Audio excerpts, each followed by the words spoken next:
சிந்தி சமூகம் அப்படின்னு எடுத்தாச்சு 47க்கு முன்னாடி இருந்த சிந்து பிரியும் போது சிந்து மாகாணம் பாகிஸ்தானி போயிருச்சு. சிந்தி முஸ்லிம்ஸ் இருக்காங்க, இந்தியாவில் இருக்கிறது சிந்தி ஹிந்துஸ். அம்பானி அதானி அவங்க வந்து சிந்தி சமூகம் இல்லை. ஏன்னா மிஸ்கான்செப்ஷன் என்னன்னா ஐல முடியறதுனால அவங்க சிந்தி அப்படின்னு சொல்லி நினைப்போம். அவங்க சிந்தி இல்லை, அவங்க வந்து பனியா, அது ஒரு சமூகம். மெரிபா panneer soda, I trust மெரிபா.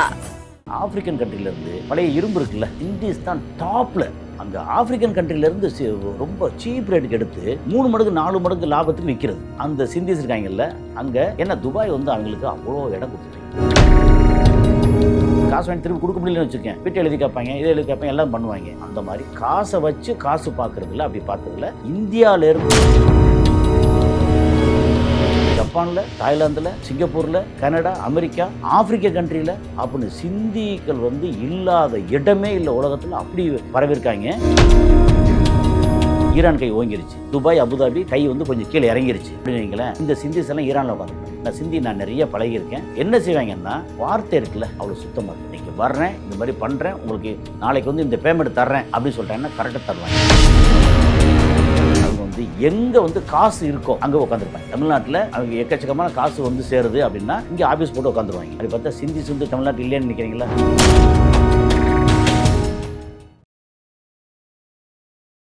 Reflect நேயர்களுக்கு வணக்கம். இன்று நாம் சந்திக்க இருக்கக்கூடிய சிறப்பு விருந்தினர் உலக செய்தி பகுப்பாய்வாளர் திரு கசாலி அவர்கள். சார் வணக்கம். சார் வணக்கம் கோபி. சார், சிந்தி சமூகம் இந்தியாவுடைய மிகப்பெரிய இந்த பொருளாதாரம் வணிகம் சார்ந்த சமூகங்களை எல்லாமே இந்த சிந்தி சமூகத்தை சார்ந்தவர்களாக தான் இருக்காங்க. அதே போன்று இந்த திரைத்துறையில் சார்ந்தவர்கள் கூட பலரும் வந்து இந்த சிந்தி சமூகத்தை சார்ந்தவங்களாக இருக்காங்க. இந்த சிந்தி சமூகத்தின் வரலாறு என்ன, இவங்களுடைய பின்னணியை பற்றி சொல்லுங்க சார். அவங்க வரலாறு அப்படிங்கிறது வந்து நம்ம பின்னாடி ரொம்ப போய் அது வளவலன்னு போக வேண்டியதில்லை. சிந்தி சமூகம் அப்படின்னு எடுத்தாச்சுன்னா எப்பவுமே ஒரு சமூகம் குரூப்பாக இருப்பாங்க இல்லையா. அதில் ராஜஸ்தானில் இருந்த மார்வாரி அந்த சமூகம் இருக்காங்க இல்லையா, அவங்க ஒரு வகையான பிஸ்னஸ் பீப்புள். அப்புறம் ஜெயின் இருக்காங்க இல்லையா, ஜெயினஸ், அவங்க ஒரு பிஸ்னஸ் பீப்புள். அப்புறம் போரா முஸ்லீம்ஸ் இருக்காங்க இல்லையா, அவங்க ஒரு என்ன குஜராத் பூர்வீகமாக இருக்காங்க. ஸோ அவங்க ஒரு பிஸ்னஸ் பீப்புள். அதே மாதிரி சிந்திஸ் இருக்காங்க இல்லையா. ஆக்சுவலாக ஒரிஜினலாக பார்த்தீங்கன்னா 47க்கு முன்னாடி இருந்த சிந்து அப்படிங்கிற மாகாணம் இருக்கு இல்லையா, பாகிஸ்தானில் இருக்குது. இப்போ பாகிஸ்தானில் இருக்குது. பிரியும் போது சிந்து மாகாணம் பாகிஸ்தானி போயிருச்சு. இப்போ பாகிஸ்தானில் சிந்தி முஸ்லீம்ஸ் இருக்காங்க, இங்கே வந்து இந்தியாவில் இருக்கிறது சிந்தி ஹிந்துஸ். இதில் நம்ம ஈஸியாக புரிஞ்சுக்கிறதுக்கு சிந்தி சமூகமா அப்படின்னு சொல்லி ஈஸியாக புரிஞ்சுக்கிறதுக்கு, இப்போ முஸ்லீம் அப்படின்னா ஒரு முகமது, அகமது, மரைக்காரு, சுல்தான் அப்படின்னு இதை வச்சுருப்பாங்க. என்னத்தை பேசினாலும் சுற்றி பார்த்தீங்கன்னா ஓ நீ முஸ்லீம் தெரிஞ்சிடும். ஓகே, பேரை வச்சு ஆமாம், என்ன எல்லாம் அரபிக் பேர். அது மாதிரி சிந்திஸ் வந்து உங்களுக்கு தெரியணும் அப்படின்னா ரொம்ப சிம்பிளாக ஒரு ஐடியா சொல்கிறேனே, ஒரு தம் ரூல் மாதிரி. அவங்க பேரில் வந்து ஐயில் முடியும். ஓகே, சாவலானி, தொலானி, இப்படி ஆரம்பிச்சிங்கன்னா பிஜேபியுடைய மூத்த தலைவர் அத்வானி. அது வந்து அத்வானிங்கிறது எண்டு ஃபேமிலி பேர். லால் கிஷன் அப்படிங்கிறது அவர் பேர். ஓகே, லால் கிஷன் எல்கே அத்வானி தானே, லால் கிஷன் அத்வானி. ஓகே, நம்ம வந்து எப்படின்னா அத்வானி சொல்லியே பழகிட்டோம். மூப்பனார் அப்படின்னு பழகிட்டோம். மூப்பனாங்க தான் அவர் ஜாதி பேர், கருப்பையாங்க தான் அவர் பேர் நம்ம இதில். அப்புறம் இது மாதிரி அத்வானி அப்படின்னா அவர் ஒரு சிந்தி. இதில் ஒரு மிஸ்கான்செப்ஷன் ஒன்று ஒரு இந்தியாவில் வந்து இப்போ இப்படி முடியுது அப்படின்னா முக்கியமான டாப்பில் இருக்காங்க 2 பேர், அவங்க சிந்தி சமூகமா அப்படின்னு கேட்டிங்கன்னா, ஒன்று வந்து அம்பானி அதானி, அவங்க வந்து சிந்தி சமூகம் இல்லை. ஏன்னா மிஸ்கான்செப்ஷன் என்னன்னா ஐயில் முடியறதுனால அவங்க சிந்தி அப்படின்னு சொல்லி நினைப்போம். அவங்க சிந்தி இல்லை, அவங்க வந்து பனியா, குஜராத்தில் பனியா, அது ஒரு சமூகம். என்னென்னா அதுவும் வர்த்தகம் செய்யக்கூடிய சமூகம். எல்லாம் வர்த்தகம் தான். எவன் ஒருத்தன் விவசாயம் பார்த்து சாகுறானோ அவன் வந்து பெருசாக முன்னேறதில்லை. எவன் ஒருத்தன் விவசாயம் பார்க்குறது நீ பார்த்துக்கோ, பொருள் உற்பத்தி பண்ணுறது நீ உற்பத்தி பண்ணு, ஓகே, நீ வந்து எல்லாத்தையும் கொண்டு சேர்த்துக்கோ, நான் வந்து அதை பில்லு போட்டு காசை போட்டு பில்லை போட்டு விற்கிறேன். அப்புறம் எனக்கு வந்து இன்னொரு சமூகம் என்ன செய்யும், உனக்கு வந்து அதை பில்லு போடுறதுக்கு உனக்கு வந்து அங்கே வாங்குறதுக்கு காசு வேணும்ல, நான் உனக்கு வட்டிக்கு தர்றேன். இப்படி ஆரம்பிச்சு இப்போ வட்டிக்கு பொதுவாக நம்ம இதில் நம்ம ஊரில் யார் தருவா? ஒன்று மார்வாடி, இன்னொன்று ஜெயினர்கள், ஜெயின்ஸு. அப்படி ஸோ எல்லாமே காசை வச்சு காசு பார்க்கறது. இன்னொன்று பொருட்களை வந்து விளைய வைக்கிறது இல்லை, உற்பத்தி பண்ணுறது இல்லை. ஓகே, ஆனால் அது வந்து உள்ளே அப்படியே போட்டு நீ விளைய வைக்கிற உனக்கு தேவைப்படுது, நான் இடையில இடைத்தரகரன்னு எல்லாத்தையும் வாங்கி போட்டு அட்ஜஸ்ட் பண்ணி போட்டு எல்லாம் பண்ணுறேன். சில நேரம் என் கையில் வந்து இப்போ இந்த எப்படின்னா வியாபாரிகளுக்கு பொதுவாகவே குளத்தில் இருக்கிற தாமரை இலை மாதிரி எவ்வளோ தூரம் தண்ணி மேலே வந்தாலும் அது மேலே ஏறும், எவ்வளோ தூரம் கீழே இறங்கினா கீழே இறங்கும். தண்ணியை வச்சு அது முங்காது, அப்போ மேலே வராது, காய ஒன்றும் செய்யாது. அது மாதிரி இவங்க வந்து மழை பெஞ்சு விளைச்சலே இல்லை அப்படின்னாலும் இவங்களுக்கு பிரச்சனை இல்லை, எக்கச்சக்கமாக விளைஞ்சிருக்கு அப்படின்னாலும் இவங்களுக்கு பிரச்சனை இல்லை. அடிபடுறது யார், நாசமாக போகிறது யாருன்னு விவசாயிகள் ஒரு பக்கம். இன்னொரு பக்கம் வந்து ப்ரொடக்ஷன் நடந்துக்கிட்டு இருக்குது. மெட்டீரியலோ மற்ற ஏதோ இந்த மாதிரி பிளாஸ்டிக் பொருளோ இந்த பொருள் ஏதோ ப்ரொடக்ஷன் நடந்துகிட்டு இருக்குது. ஓவர் ப்ரொடக்ஷன் நடந்துகிட்டு இருக்குது. ஏதாவது பிரச்சனை வருது அப்படின்னா கூட இவங்களுக்கு பிரச்சனை இல்லை, அவங்க எடுத்து எல்லாம் மொத்தமாக ஆர்டர் கொடுத்து வாங்குவாங்க. அதே மாதிரி திருப்பூரில் எடுத்திங்கன்னா அந்த இது இருக்கு இல்லையா, பனியன் உள்ளாடிகள் அப்படி ஆரம்பித்து கார்மெண்ட்ஸ் இருக்கு இல்லையா, அது எக்கச்சக்கமாக வாங்குறது யார் அப்படின்னா சிந்திஸு. அந்த சிந்திஸ் எங்கே வாங்குறாங்க தெரியுமில்ல, துபாயில் இருக்குங்க. ஓ, இந்தியாவில் மட்டும் இல்லை, துபாயில் அவங்க வர்த்தகத்தை. துபாய் மட்டும் இல்லை, சைனாவில் இருக்காங்க, ஆப்பிரிக்கா நாடுகளில் இருக்காங்க, ஜப்பானில் இருக்காங்க, ஆஸ்திரேலியாவில் இருக்காங்க, அமெரிக்காவில் இருக்காங்க, கனடாவில் இருக்காங்க.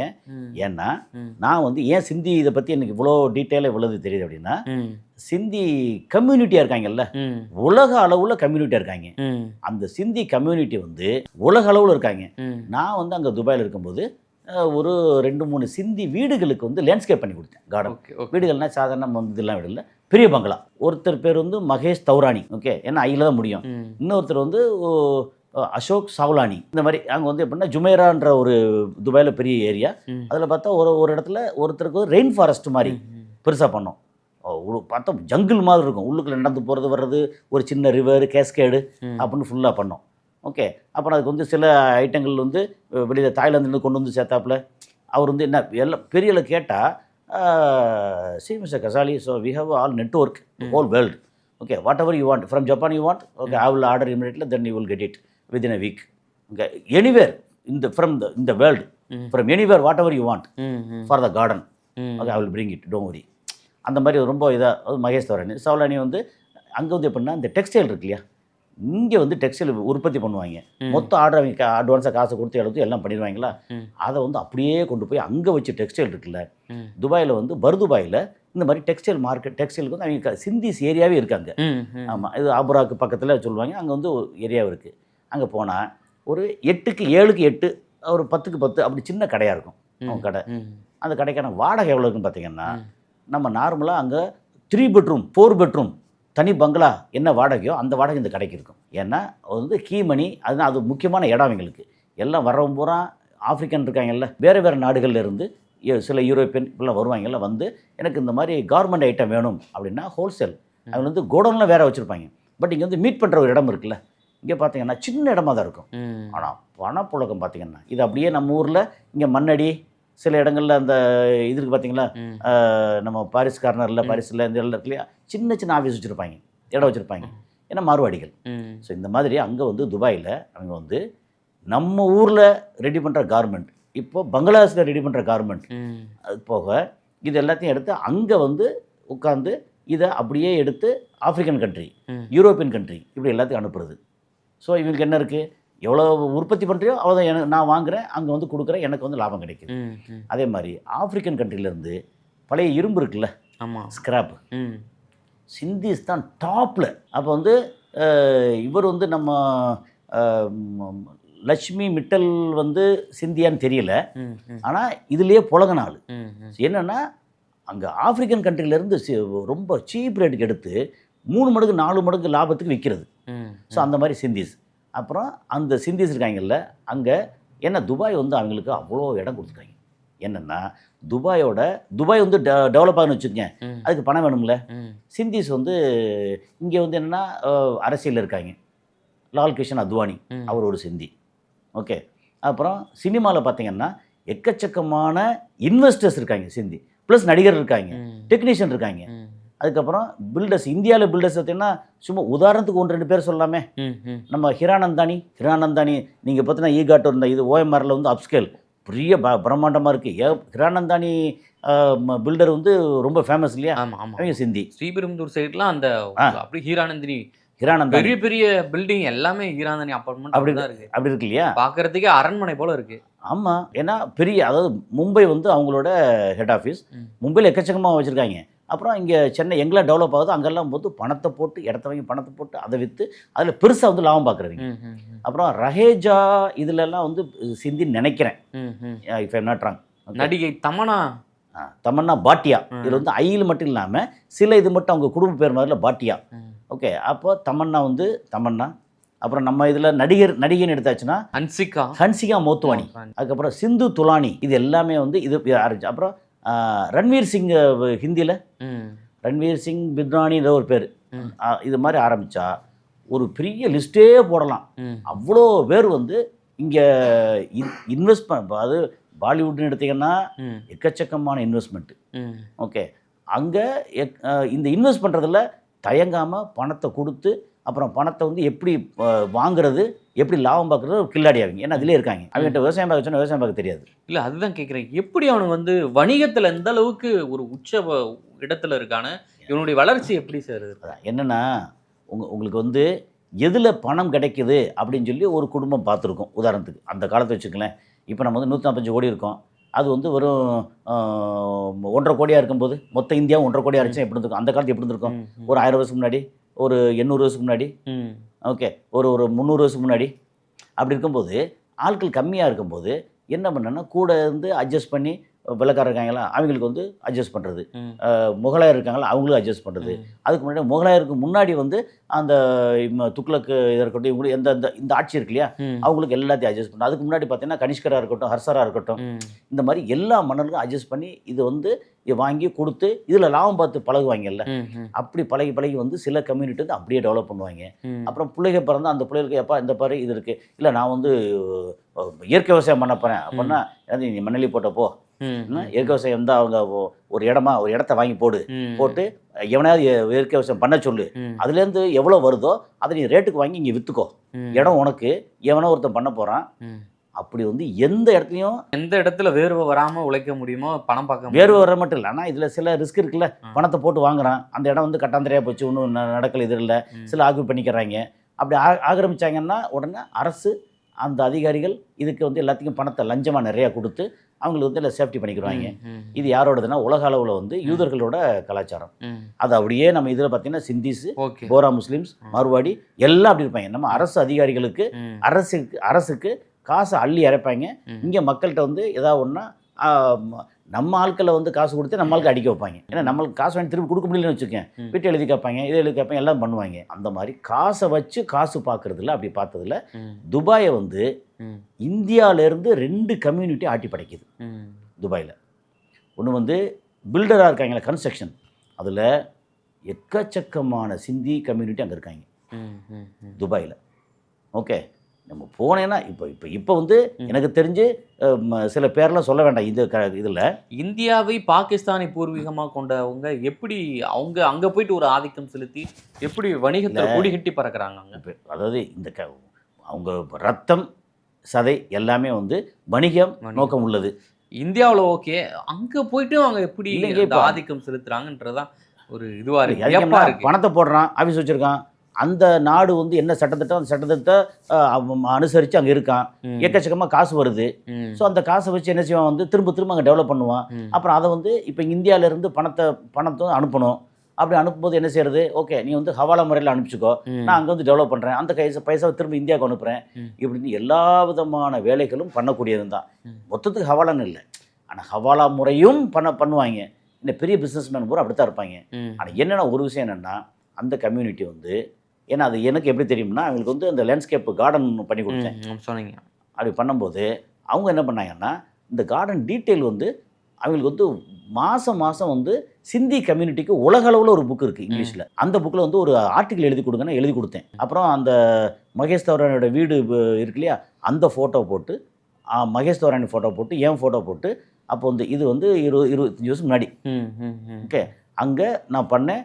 அந்த இது பார்த்தீங்கன்னா அதில் எடிட்டோரியல் எங்கே அப்படின்னு பார்த்து ஆரம்பித்தா எங்கெங்கே சர்க்குலேட் ஆகுதுன்னு பார்த்தீங்கன்னா ஆச்சரியப்பட்டேன். ஜப்பானில், தாய்லாந்தில், சிங்கப்பூரில், இதில் நியூசிலாந்து, இங்கே கனடா, அமெரிக்கா, யூரோப்பில் பார்த்தீங்கன்னா ஏகப்பட்ட நாடு, ஆப்பிரிக்க கண்ட்ரியில், சவுத் ஆஃப்ரிக்காவில், அப்படின்னு சிந்திகள் வந்து இல்லாத இடமே இல்லை உலகத்தில், அப்படி பரவிருக்காங்க. துபாயை வந்து முக்கியமான இடமா வச்சுருக்காங்க. ஓகே. என்ன அங்கே வந்து எப்படின்னா ட்ரேடிங் இருக்குல்ல, முக்கியமான ட்ரேடிங். இதில் கார்மெண்ட்ஸ் ஆரம்பித்து, அதுக்கப்புறம் இதிலேருந்து ஆப்பிரிக்கன் கண்ட்ரிலேருந்து ஸ்கிராப்பில் ஆரம்பித்து, இப்போ இங்கேருந்து வேறு என்னென்ன பொருட்கள்லாம் போகணுமோ அத்தனை ட்ரேடிங்லேருந்து, அதுக்கப்புறம் வந்து ஷேர் மார்க்கெட்டு அதிலேருந்து அப்படி அப்படி பயங்கரமாக வந்து ஹேண்டில் பண்ணுறாங்க. ஓகே. அப்போ சிந்தி கம்யூனிட்டி சின்ன கம்யூனிட்டி தான், ஆனால் அவங்க வந்து துபாயை வந்து அப்படி பயன்படுத்திக்கிட்டு இருக்காங்க. ஸோ அந்த மாதிரி துபாய் வந்து டெவலப் ஆனதுக்கு இவங்களும் காரணம். அதே நேரத்தில் துபாயை வச்சு இவங்களும் நிறையா வந்து காசு பார்த்துருக்காங்க. அப்படி பார்த்தா தானே இப்போ இங்கே வந்து ஹிரானந்தானி டெவலப் ஆகணும் அப்படின்னா நேரடியாக காசு எப்படி கிடைக்கும்? பேங்க்கில் வரணும், பேங்க்குக்கு வந்து கேரண்டி விட்டு வந்து செய்யணும். அப்புறம் யார் இருக்கா துபாயிலேருந்து நம்ம சொந்தக்காரங்க, அவன் கொஞ்சம் காசு அனுப்புகிறான், அப்படி என்னத்தையா சொல்லணும்ல.